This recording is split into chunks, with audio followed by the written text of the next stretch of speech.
আচ্ছা জুমু তুই মসজিদ মন্দির রেস্টুরেন্ট শপিং মহল সব আজ সার্ভে করাত গেছলে হিনো গিয়া কিতা লেখা দেখছ সব কসাইন তোরা আমরা আরো বুঝাইয়া।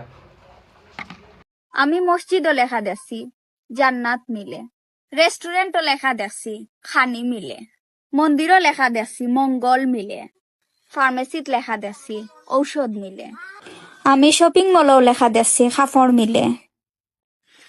কিন্তু আমি এমন কোন জায়গাত লেখা দেখছি না যে জায়গাত তোমারে মিলে।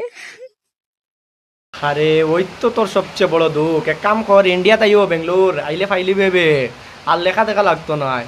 কিন্তু বিকালে যেন বিকাল হওয়ার পরেও যে নিউজও যেন আইব যে প্রেমের টানে একজন কিশোরী বাংলাদেশ থেকে তার কেটা পারিয়ে ইন্ডিয়াতে প্রবেশ করে কিতা করবে, আমারও জেলো তুই নো জেলো চৈদ্য গোষ্ঠী জেলো, কিতা করিস না হলেও তাক আর এটা নাম সাম দেখা লাগতো না বুঝছস নি।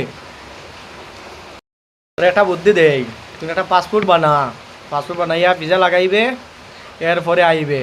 আর এলা অবৈধভাবে আইস না বুঝছস নি, আর নাই বিএসএফ এ দেখলেনি বর্তমানে ইন্ডিয়ার পাকিস্তানের খিলা, তো ওলা বাদে ধরে টুস ডাইরেক্ট উড়াই দিবা বুঝছস নি, ফিরিয়া ওয়াপস করে ফাটাই দিবা বাংলাদেশ, ইন্ডিয়া তার ফারণের কাম শেষ হয়ে দিব। আর যদি পাসপোর্টে আস তাইলে তো আইতে পারবে, সমস্যা নাই। এটা অবৈধভাবে আবার কোনো জাতীয় করিস না। আর তার কাটারে যে বাবারে বর্ডার আইয়া দেখি যে আবার তার কাটা যারা লাগাইছে ওগুলা তোর ফিটিতে গেতে যাবে হেমিয়ে যাবে ফিটিতে তোর।